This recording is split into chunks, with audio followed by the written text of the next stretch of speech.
Qu'est-ce que le Charlie Kirk Day? Tout ce qu'il faut savoir. Le Charlie Kirk Day, officiellement désigné comme la journée nationale de commémoration de Charlie Kirk, National Day of Remembrance for Charlie Kirk, est une résolution adoptée à l'unanimité par le Sénat américain le jeudi 18 septembre 2025. Cette journée est fixée au 14 octobre 2025, date qui aurait été le 32e anniversaire de Charlie Kirk, fondateur et figure emblématique de l'organisation conservatrice Turning.USA. Elle vise à honorer sa mémoire et son legs en tant que promoteur de l'éducation civique, du service public, de la foi, de la liberté et de la démocratie. Contexte, l'assassinat de Charlie Kirk. Charlie Kirk, âgé de 31 ans, a été assassiné le 10 septembre 2025 lors d'un événement de sa tournée American Comeback à l'université de Utah Valley, UVU, à Orem, dans l'Utah. Alors qu'il s'adressait à environ 3000 personnes sur le campus, il a été abattu d'une balle dans le cou par un tireur posté sur un toit. L'événement, filmé par de nombreux spectateurs, a été qualifié de violence politique ciblée par les autorités. Le suspect, Tyler James Robinson, 22 ans, a été arrêté et inculpé pour meurtre aggravé, avec une peine de mort potentielle en raison du mobile politique. Robinson aurait confessé par message texte, motivé par la haine envers les positions de Kirk sur les questions sociétales. Cet assassinat s'inscrit dans une vague de violence politique aux États-Unis en 2025, avec plus de 520 incidents terroristes ou violents recensés au premier semestre, causant 96 morts et 329 blessés. Il a provoqué un choc national, des vigiles dans tout le pays et des débats sur la polarisation et la liberté d'expression. L'adoption de la résolution. Initiative, la résolution a été introduite par le sénateur républicain Rick Scott, Floride, avec le soutien de plus de 20 collègues, dont des démocrates malgré des hésitations initiales. Une version similaire a été proposée à la Chambre des représentants par le député Jimmy Patroni, Floride. Vote, adopté à l'unanimité par consentement au Sénat, sans opposition formelle. Le président du Sénat a déclaré « Les yeux l'ont emporté ». La résolution est adoptée.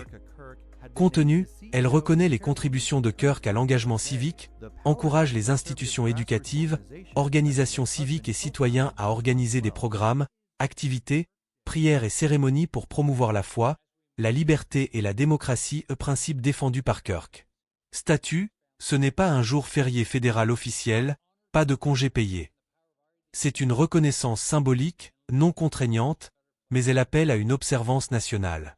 La Chambre doit encore voter une version similaire pour une approbation complète.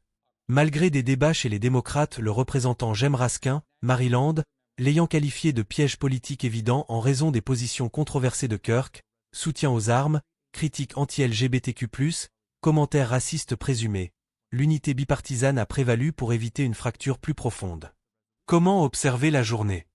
La résolution invita programmes éducatifs, débats, conférences sur l'engagement civique dans les écoles et universités, activités communautaires, vigiles, prières et événements locaux pour célébrer les idées de Kirk, promotion des valeurs, discussions sur la liberté d'expression, la foi et la démocratie, inspiré de son travail auprès des jeunes conservateurs. Turning.USA, cofondé par Kirk en 2012, a vu une explosion d'intérêt. Plus de 62 000 demandes d'adhésion d'étudiants en une semaine après sa mort. Le legs continué. Famille et organisation, la veuve d'Erika Kirk a été nommée PDG et présidente de Turning.USA le 18 septembre 2025, comme souhaité par son mari. Dans une vidéo émouvante de la Maison-Blanche, elle déclare « Vous n'avez aucune idée du feu que vous avez allumé en cette épouse. Les cris de cette veuve résonneront dans le monde comme un cri de bataille. » Elle et l'administration Trump, président en 2025, s'engagent à perpétuer son héritage. Réaction officielle, le président Trump a ordonné que les drapeaux soient mis en berne jusqu'au 14 septembre 2025. Un service commémoratif massif est prévu le 21 septembre 2025 au State Farm Stadium à Glendale, Arizona, avec Trump, le vice-président J.D. Vance et d'autres figures conservatrices comme orateurs. Des milliers sont attendus. Impact culturel, l'assassinat a entraîné des licenciements pour commentaires critiques sur les réseaux sociaux, y compris le présentateur Jimmy Kimmel, suspendu par ABC. Il a ravivé les débats sur la violence politique et la modération en ligne. En deuil de cette pertinence, cette journée nous invite à nous unir dans nos communautés pour prier pour sa famille et la nation, et à honorer Charlie Kirk en croyant au pouvoir de nos idées pour améliorer le pays. Comme l'a dit le sénateur Scott, honneur à Charlie en vivant avec espoir, force et courage.